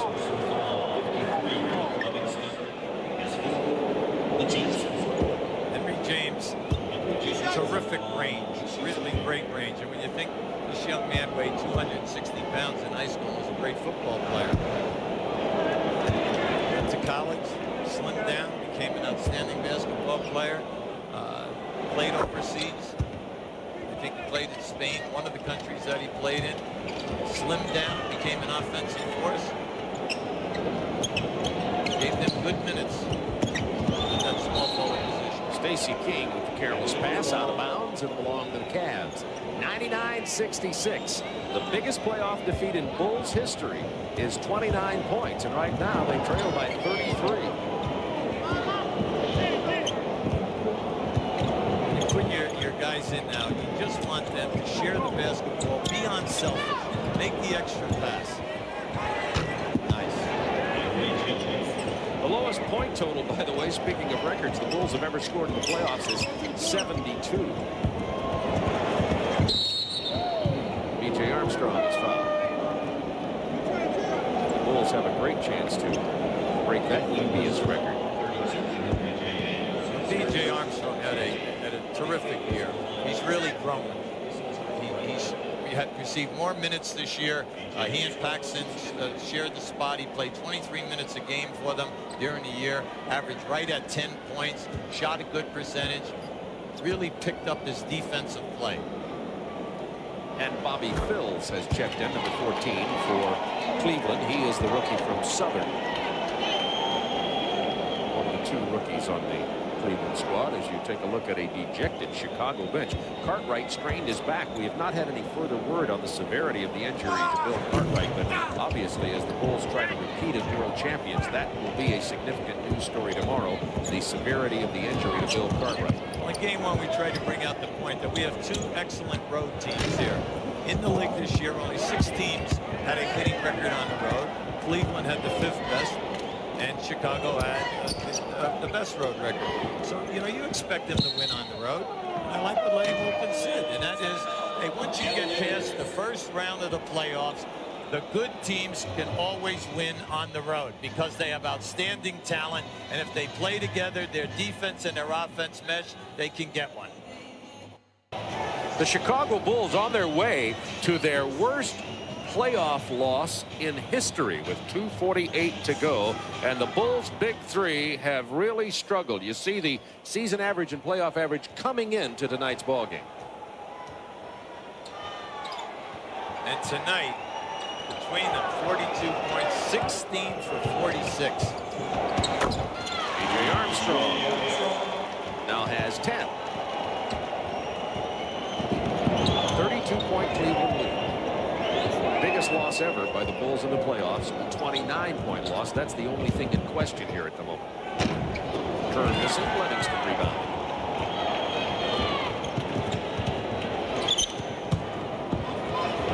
Stacey King and Danny Ferry. King has 11 off the bench.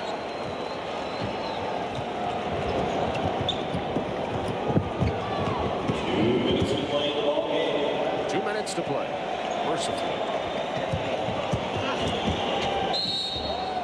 Bills is fouled on the drive. You love to see your bench guys come in, stay within the offense, make the extra pass, drive to the lane hard. And they're doing a nice job at the Cleveland end.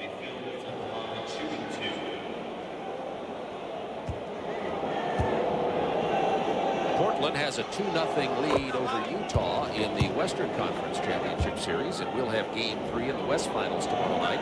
Ron Poole and Doug Collins will have that game for you, and I'm sure Horace Grant will enthusiastically be checking that out.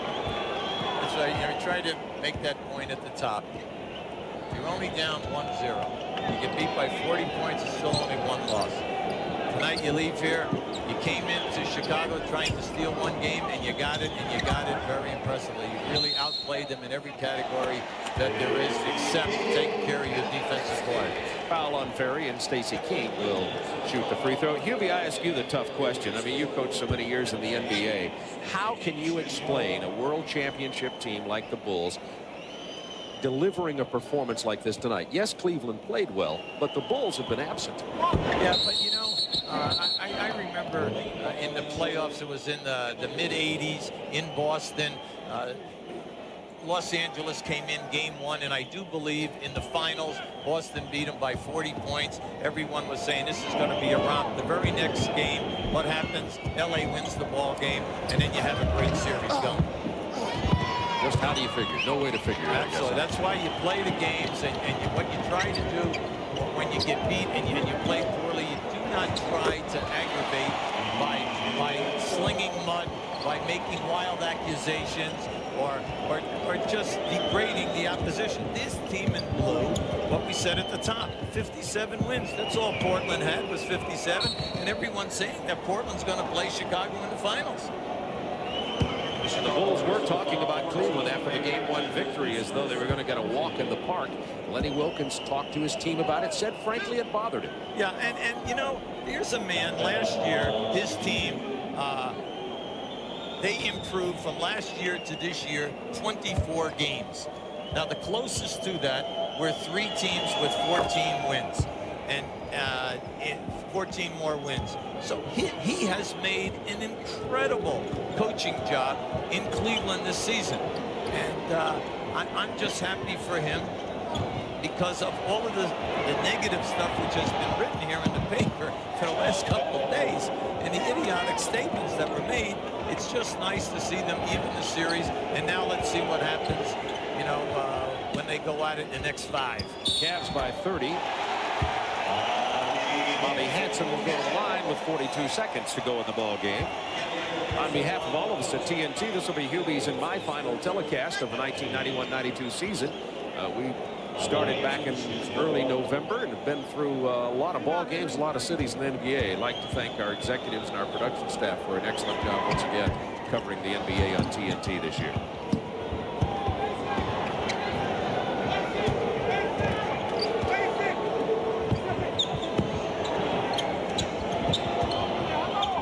Seconds remaining in the game, 10 on the clock. Bobby Hansen out to B.J. Armstrong. Armstrong is just lighting it up. He has 14 fourth-quarter points. Unfortunately, nobody else has been. It's a 28-point margin now. And the Bulls have a chance here to avert having their worst playoff loss in history. And they're going to do that. It's now a 26-point margin. The Bulls' worst loss was 29 to the Bucks.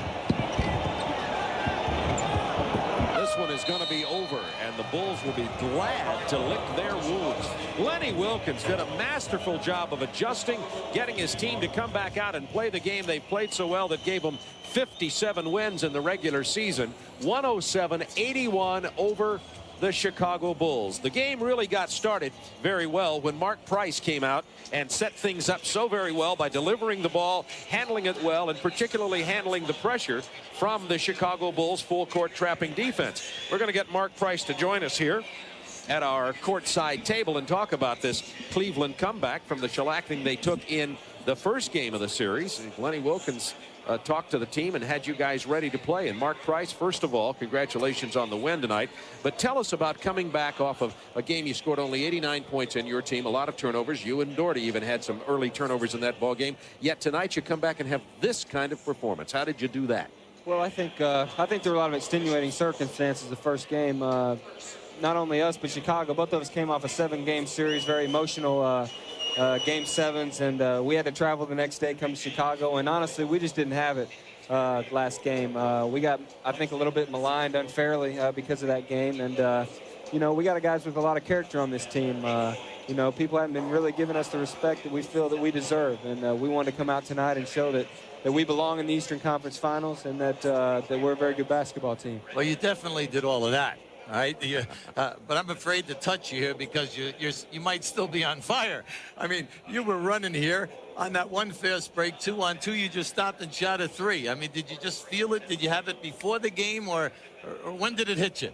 Well, after I hit my first couple of shots, sometimes you get in a little bit of a zone out there. And first half, I really felt that every time I let it go, it was going to go in. So sometimes that happens, and unfortunately, it's not like that all the time. But, you know, we were able to come out and really play well in the first half. It's probably the best half of basketball we've played. How about the defense? Did you do any major adjustments to your original game plan?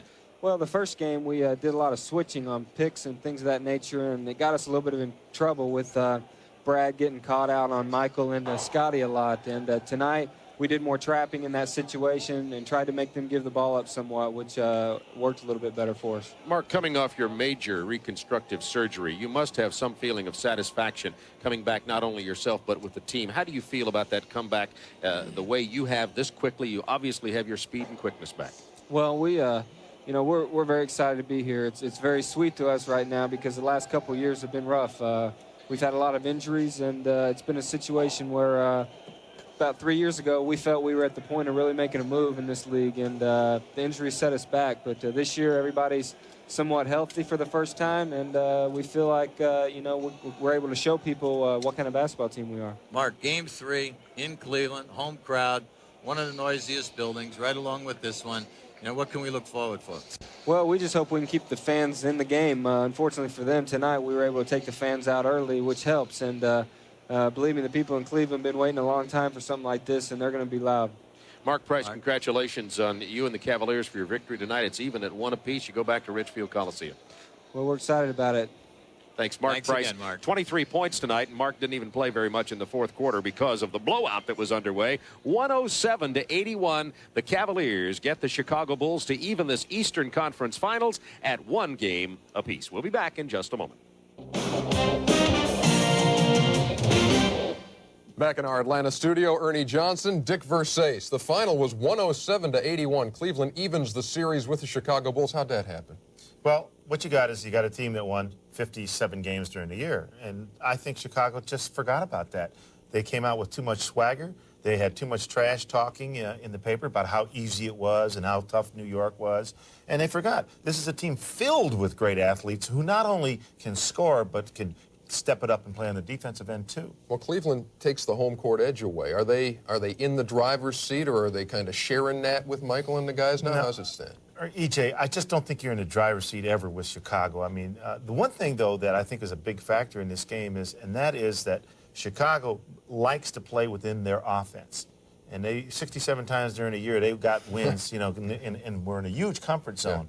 Yeah. New York took them out of that. And now Cleveland for the first time in this series. Now, they may have discovered something. I think you better look for Chicago to make some serious adjustments to being able to play against teams that can force them out of the triangle offense. Now in the West, Portland and Utah playing Game 3 tomorrow night. The man here has already guaranteed 2 Utah victories at the Delta Center to tie this thing up. Again, Utah, a team that won 55 games. Portland rolls in there and says, hey, look, we're just going to win this series and get out of this thing 4-0 or 5-1. No way. This is a very proud team. They're the best record at home, 37-4, I believe, in the entire league.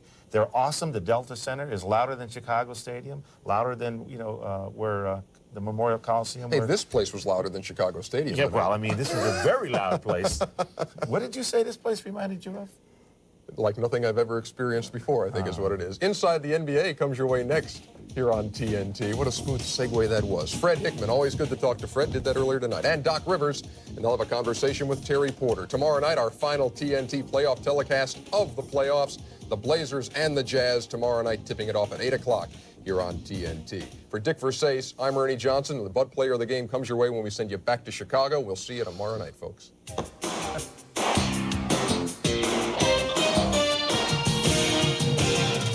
So the Cleveland Cavaliers lost the first game by 14 points. Who had thought they'd be up in total points by 12 after game number 2? But that's the situation as Cleveland beats Chicago 107-81. The Bulls missed their first 13 shots of the game from the floor. Took them 8 minutes and 14 seconds to get their first hoop, and it was over then. Yeah, the defense was outstanding, and it allowed Cleveland, surprisingly, to get out in the open floor. Price has a perfect half. Daugherty chips in, dominates the interior play, and then they hold on. They hold serve, in the second half, did an excellent job.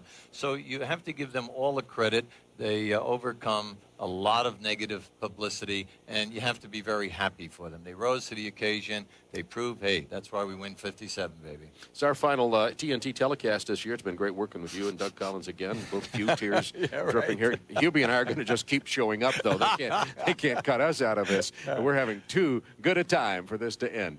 The bad news for the Chicago Bulls, we just want to add as we go off here, is Bill Cartwright strained his back in the first quarter, did not play in the second half. We don't know the severity of that injury, but the Bulls would be in a lot of trouble even if he doesn't miss games but has a little bit of an injury problem. So we'll report on that later on, and I'm sure we'll have some news on it on Inside the NBA and certainly in tomorrow night's telecast. So for Hubie Brown, this is Bob Neal telling you that our player of the game is Mark Price, who came out on fire, hit his first 4 three-pointers before missing one of them, ended up with 23, 21 in the first half, 7 assists, 5 rebounds, and Mark Price set the tone early. Brad Daugherty also had a big night with 28 points, 9 rebounds. Tomorrow night, the Portland Trail Blazers take on the Utah Jazz at the Delta Center. Coming up next on TNT, Inside the NBA with Fred Hickman and Doc Rivers. For Hubie Brown, this is Bob Neal saying good night from Chicago Stadium.